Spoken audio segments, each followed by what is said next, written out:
伫咧台北大湖要往空灵大学的路实在真惊，而且出入的车拢驶甲真紧。里长就反映讲，遮有的路仔口无青红灯，实在真危险。今仔日当地民代就找市府去会勘，讨论要加设青红灯，也阁有规划无障碍道路。毋是尖峰的时段，人甲车要是来来去去。若要去空灵大学，则是一定会经过的所在。有里长反映讲，因为车路伤夹，去车通行车速拢真紧，互里面甲学生交通安全受到影响。尤其是通过 T 字形路口的时阵，现场无青红灯，过车路是真危险。这个路口一直是一个危险，大家过马路很害怕的地方。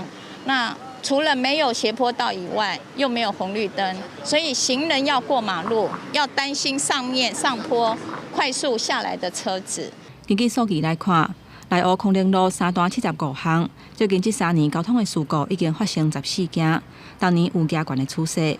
里长建议，除了伫 T 字形路口设置青红灯，嘛希望人行道会当增设无障碍坡道，对坐会甲行动不便的人会较优先。围墙的部分，中华电信它是承诺说它会先拆除，那后续新工处也会把它的铺面做一个重新整理更新的动作。目前是预计明年的上半年会完成的。当地民意代表找几个里长，甲台北市府各局处10时去现场会勘，发现设置交通号志或者是坡道，会牵连附近社区开放空间的变动。